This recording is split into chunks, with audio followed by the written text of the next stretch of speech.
अगर एपी यानी समांतर श्रेणी में अभी तक आपको कन्फ्यूजन है तो आज के बाद आपका सारा कन्फ्यूजन क्लियर हो जाएगा। तो आज की क्लास में हम लोग बात करेंगे समांतर श्रेणी में जितने भी फॉर्मूले हैं, जितने भी थ्योरी हैं, उनको एक एक करके बिल्कुल बेसिक से और टॉप लेवल तक समझेंगे।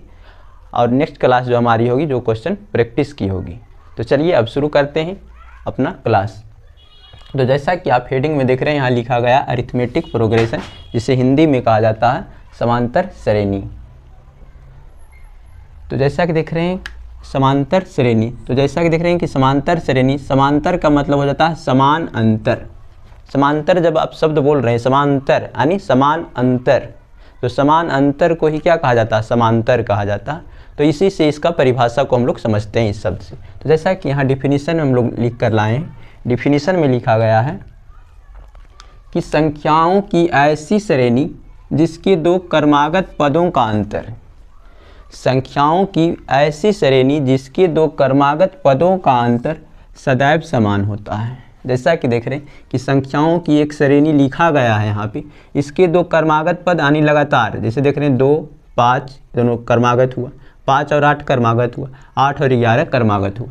तो दो क्रमागत पदों के बीच का अंतर समान होता है, तब उसे समांतर श्रेणी कहा जाता है। तो आपको परिभाषा पूरी अच्छी तरीके से क्लियर हो गया होगा कि समांतर श्रेणी किसे कहते हैं।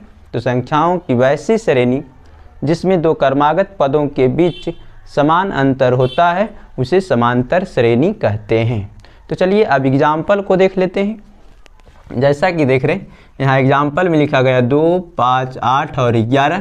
तो इसको यदि आपको चेक करना है कि समांतर श्रेणी में है या नहीं, तो जैसा कि देख रहे हैं कि 2 से जब 5 हुआ तो +3, फिर 5 से 8 हुआ तो +3, फिर 8 से 11 हुआ तो +3।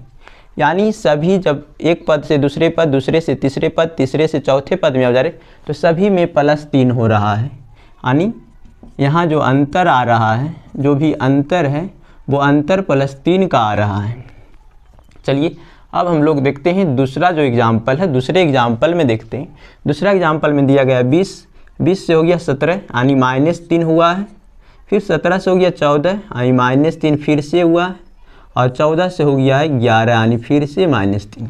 यानी जो सेकेंड वाला एग्जाम्पल है, सेकेंड वाले एग्जाम्पल में 3 घट रहा, प्रत्येक टर्म में प्रत्येक पद में 3 घट रहा है। यानी यहाँ जो अंतर आ रहा है -3 का आ रहा है, अंतर -3 का आ रहा है। चलिए अब जो नेक्स्ट तीसरा एग्जाम्पल लिखा गया जिसमें देख रहे हैं कि सभी टर्म में 5 दिख रहा, आपको 5 दिख रहा है, यानी इसमें कोई अंतर नहीं आ रहा। यानी यहाँ से पूछा जाए कि अंतर कितना हो जाएगा, तो अंतर यहाँ पे 0 हो रहा है। तो इस 3 एग्जाम्पल के माध्यम से हम आपको ये बताना चाह रहे हैं कि जो अंतर जो होता है वो धनात्मक भी हो सकता है, ऋणात्मक भी हो सकता है और शून्य भी हो सकता है। एक अच्छा सा सवाल बनता है, यहाँ से एक अच्छा सा पॉइंट बनता है, पूछा जाता है कि बताइए कि पदों के बीच का जो अंतर होता है वो धनात्मक होगा, ऋणात्मक होगा, शून्य होगा या इनमें से सभी होगा। तो आपका आंसर होना चाहिए कि इनमें से सभी होगा। चलिए ठीक, अब हम लोग बढ़ते हैं नेक्स्ट अगले पॉइंट पे। और हमारा अगला पॉइंट जैसा कि आप देख रहे हैं यहाँ पे लिखा गया है अंतर, और अंतर को ही हम लोग इस चैप्टर में नाम देते हैं सार्वअंतर। सार्वअंतर कहने का मतलब सभी जगह अंतर समान। जैसा कि आप देख रहे हैं कि प्रत्येक जगह पे यानी क्रमागत पदों के बीच प्रत्येक क्रमागत पदों में अंतर समान आ रहा है, यानी सभी जगह पे अंतर समान है, इसलिए अंतर को हम लोग क्या कहेंगे, सार्वअंतर। तो याद रखिएगा इस चैप्टर में अंतर को हम लोग सार्वअंतर कहेंगे, और इसे इंग्लिश में कहा जाता है कॉमन डिफरेंस। इसे इंग्लिश में क्या कहा जाता है, कॉमन डिफरेंस। तो जैसा कि डिफिनीशन में भी यहाँ लिखा गया है, दो लगातार पदों के बीच का समान अंतर, दो लगातार पदों के बीच का समान अंतर को सार्वअंतर कहते हैं। जैसा कि देख रहे हैं कि दोनों यानी 2 और 5 के बीच का अंतर 3 है, 5 और 8 के बीच का अंतर 3 है, और 8 और 11 के बीच का अंतर 3 है। यानी यहाँ जब पूछा जाए कि सार्वअंतर कितना हो जाएगा, तो इस कंडीशन में आपका सार्वअंतर कितना बनेगा, 3 बनेगा। इस कंडीशन में पूछा जाए तो सार्वअंतर कितना बनेगा, -3 बनेगा, और इस कंडीशन में पूछा जाए तो सार्वअंतर आपका यानी कितना बनेगा, 0 बनेगा। तो मेरे प्यारे स्टूडेंट्स, यहाँ तक आपको बिल्कुल समझ आया होगा, और यदि समझ आ रहा है तो वीडियो को लाइक, शेयर और सब्सक्राइब ज़रूर करें। तो चलिए अब हम लोग बढ़ते हैं आगे, और हमारा अगला पॉइंट है जैसा कि लिखा गया है टर्म। टर्म जिसे हिंदी में कहा जाता है पद, जिसे हिंदी में क्या कहा जाता है? पद कहा जाता है। तो जैसा कि यहाँ लिखा गया है कि एपी के प्रत्येक संख्या को, एपी के प्रत्येक संख्या को, एपी के प्रत्येक संख्या को पद कहते हैं। जैसा कि देख रहे हैं कि ये जो एक एपी दिया गया 2, 5, 8 और 11 जो एक एपी दिया गया है, इसमें सभी को 2 को, 5 को, 8 को और 11 को आप क्या कहिएगा? पद कहिएगा, यानी प्रत्येक संख्या को पद कहा जाता है। तो यहाँ तक आपको क्लियर होगा। अब यहाँ से बातें आती है कि कुछ फार्मूला है, 2-4 फार्मूला है, बस उसी पे सारा चैप्टर है। और यदि ये फार्मूला आपको अच्छी तरह से क्लियर होता है तो आप प्रत्येक सवाल को कर सकते हैं। सिर्फ आपको बचेगा तो प्रैक्टिस की कमी बचेगा, वो भी हम आपको अगले वीडियो में करवा देंगे। तो चलिए नेक्स्ट जो पॉइंट है यहाँ पे लिखा गया है कि पद को ए या फिर टी से सूचित करते हैं। पद को हम लोग ए या फिर टी से सूचित करते हैं, और यहाँ पे कुछ सिंबल लिखा गया है जो कि फार्मूला में यूज होगा। तो पहले उसको हम लोग देख लेते हैं। ए कहे या फिर A1 कहे, यानी ए या A1 का मतलब हो जाएगा पहला पद, और यदि AN लिखे या फिर L लिखे तो उसका मतलब हो जाएगा अंतिम पद या एनवा पद। यानी L से हो रहा लास्ट, L से क्या हो रहा लास्ट, यानी अंतिम पद कहिएगा। यानी AN लिख रहा, यानी एनवा पद, यानी वो भी लास्ट पद मान लिया। उसके बाद है डी को जैसा कि हम लोग ऊपर देख लिए कि डी को सार्वंतर कहेंगे, और एस ने लिखा गया, यानी एस का मतलब होता है सम। एस का मतलब क्या हो रहा है? सम। और एन का मतलब यानी एन पदों, यानी एन पदों का सम, यानी एन पदों का योग, यानी एसन का मतलब हो जाएगा एन पदों का योग। तो चलिए अब हम लोग आते हैं फार्मूला पे, और जो कि हमारा पहला फार्मूला यहाँ पे लिखा गया है एन टर्म, यानी एनवा पद। यदि आपसे पूछा जाए एपी का एनवा पद पूछा जाए तो उसका फार्मूला क्या होगा, तो हम आपको बेसिक से समझाते हैं। फार्मूला याद करने की ज़रूरत नहीं पड़ेगा, बस एक बार आप समझ लीजिए। जैसा कि मान लिया कि कोई एपी दिया गया है जिसमें पहला पद A1 है, जैसा कि यहाँ देख रहे हैं कि पहला पद A1, दूसरा पद A2 और तीसरा पद A3 और चौथा पद A4 और पाँचवा पद A5, और वैसे डॉट डॉट डॉट लास्ट तक जाएंगे। मान लिया कि N पद है। तो जैसा कि इस एपी में देख रहे हैं कि N पद है, तो जैसा कि माना कि पहला पद जो है A1 है उसे A मान लिए, तो नेक्स्ट जो दूसरा पद है तो सभी पदों में क्या हो जाएगा? D ऐड होते जाएगा। जैसा आप यहाँ देख रहे हैं कि D बराबर 3 है, तो देखिए पहला पद 2, तो दूसरा पद में क्या हुआ? D जो है ऐड हुआ। फिर से यदि तीसरा पद देखिएगा तो 2 बार 3 ऐड हुआ, यानी 3 3 यानी 2D। वही चीज़ यहाँ यूज करना है आपको, यानी A1 A तो A2 हो गया A प्लस D, A3 तो A प्लस 2D, A4 तो A प्लस 3D। उसी तरीके से A5 यानी पाँचवा पद तो A प्लस 4D। उसी तरीके से पूछा जाए आपको कि एनवा पद क्या होगा, तो जैसा कि आप देख रहे हैं कि A प्लस यानी पहला पद, और जयमा पद पूछ रहा है। जैसे यहाँ देख रहे हैं कि पाँचवा पद है तो यहाँ पे 4 यानी 1 कम है, यहाँ चौथा पद तो यहाँ 3 है, यहाँ तीसरा पद तो यहाँ 2 है, यहाँ दूसरा पद तो यहाँ 1 है, यानी 1 बार D। तो वही हो जाएगा, यहाँ एनवा पद है तो N-1 D यानी सार्वंतर से गुना होगा यहाँ पे, यानी एनवा पद जो हो जाएगा A plus N-1 into D। तो मेरे प्यारे स्टूडेंट्स यही फार्मूला बन रहा है आपका कि AN बराबर क्या हो जाएगा, तो AN बराबर यानी एनवा पद बराबर हो जाएगा A plus N-1 into D। तो चलिए हम आपको एग्जाम्पल के माध्यम से समझाते हैं। यही एपी में जो दिया गया है कि 2 2 2 5 8 और 11 यदि एपी दिया गया और आपसे पूछा जाए कि बताइए कि इसका 70वां पद यानी 70वां पद जो हो जाएगा वो क्या हो जाएगा, तो फार्मूला आप लगा लीजिएगा, यानी A 70, यानी की जगह पे 70 लिखिएगा, और क्या लिखिएगा फार्मूला क्या हो जाएगा A plus N-1 into D। तो A यानी जो कि पहला पद यानी 2 है, प्लस और N यानी 70वां पद पूछ रहा यानी 70 माइनस 1 इंटू D, और D की जगह पे कितना देख रहे हैं कि 3 आ रहा, यानी 3 रख दीजिएगा तो यहाँ से हो जाएगा 2 प्लस 69 इंटू 3, 69 इंटू 3 हो जाएगा 2 प्लस 69 को गुना करिएगा, 9 तिया 27, 6 तिया 18 और 2 20 यानी 207 यानी 209 हो जाएगा। इस तरीके से आप निकाल सकते हैं कि इसका सधर्मा पद कितना होगा।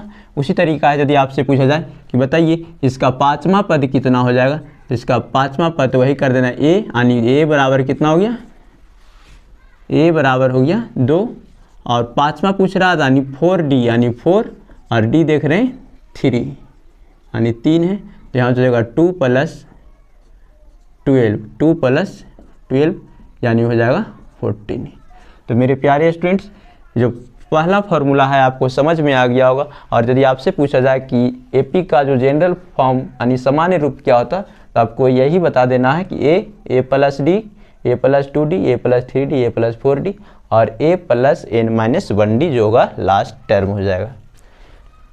तो यहाँ तक क्लियर हो गया होगा। अब हमारा जो नेक्स्ट फार्मूला है वो मिडिल टर्म यानी मध्य पद का फार्मूला है। यानी कोई भी एपी यदि दिया गया है आपको, जैसे दिया गया है 2, 5, 8, 11, 14, 17 और 20, इस तरीक़ा से यदि एपी आपको दिया गया और इस एपी में यदि मान लिया कि एपी में आपको यदि बीच का टर्म हटा दिया जाता है और आपसे पूछा जाता है कि बताइए कि बीच वाला टर्म कौन सा टर्म हो जाएगा, तो आप डायरेक्ट लगा सकते हैं कि ए प्लस एल बटा 2 यानी प्रथम पद प्लस अंतिम पद। यानी जैसा कि देख रहे हैं प्रथम पद जो है 2 है, तो यानी एक जो है प्रथम पद यानी 2 प्लस अंतिम पद यानी जिसे एल कहा जाता है लास्ट टर्म यानी 20 है, यानी 20 और बटे में 2 यानी 20 2 22 यानी हो जाएगा 22 बटे 2 यानी हो जाएगा 11। तो एक तो इस तरीके से हम लोग देख लिया कि 11 है। एक दूसरा तरीका से आप सोच सकते हैं, इसमें देखिए कि सर्व अंतर कितना आ रहा, यानी पहला टर्म और दूसरा टर्म के बीच का जो अंतर है जो कितना आ रहा, 3 आ रहा +3।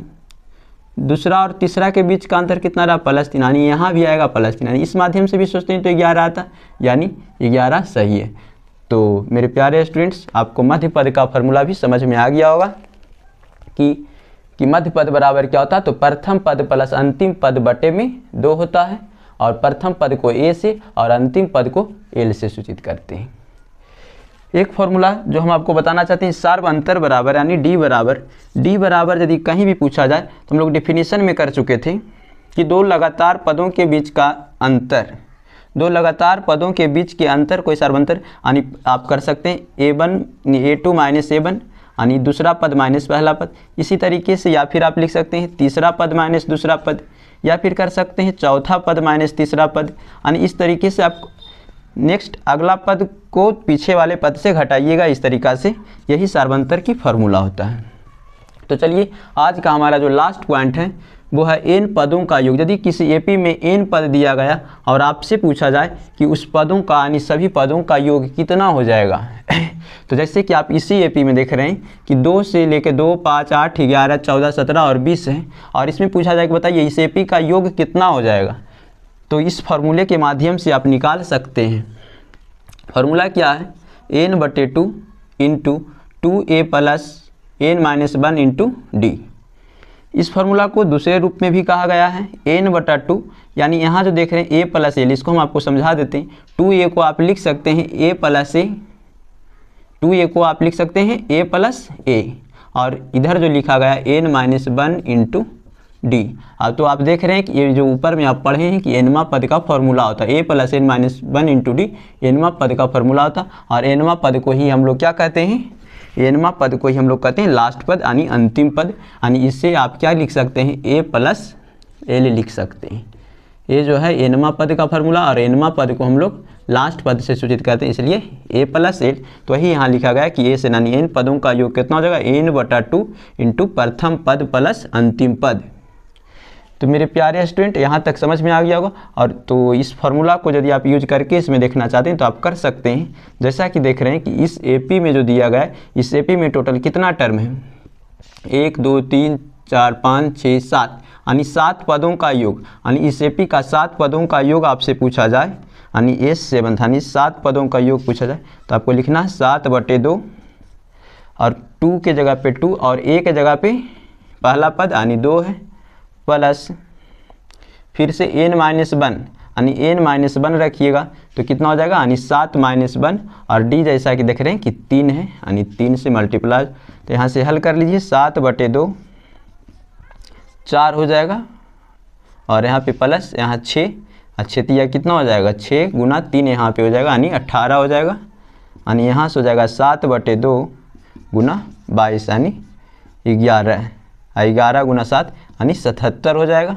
या फिर इसी को आप दूसरा इस फार्मूले के माध्यम से भी देख सकते हैं। यहाँ पे जो लिखा गया n/2 यानी 7/2, 7/2 इंटू पहला पद कितना है, 2 है, और अंतिम पद कितना है, 20 है। तो यहाँ से भी डायरेक्ट आप कर सकते हैं कि 7/2 और 20×2 22, और कटेगा तो 11 यानी 77 आ गया। यानी दोनों फार्मूला को यूज करके हम इस एपी में आपको दिखा दिए कि n पदों का योग यदि पूछा जाए तो आप किस तरीके से निकाल सकते हैं। तो वीडियो यहाँ कंप्लीट होता है। आपको वीडियो कैसा लगा ये कमेंट बॉक्स में ज़रूर लिखें, और यदि अच्छा लगे तो वीडियो को लाइक शेयर सब्सक्राइब ज़रूर करें। और लास्ट में हम आपको एक शायरी कहना चाहते हैं ताकि आपको भी एग्ज़ाम में मोटिवेशन मिलता रहे। कहा जाता है कि मंजिल उसी को मिलती है, मंजिल उसी को मिलती है जिसके सपनों में जान होती है, मंजिल उसी को मिलती है जिसके सपनों में जान होती है, पंखों से कुछ नहीं होता है, हौसलों से उड़ान होती है। थैंक यू मेरे प्यारे स्टूडेंट्स।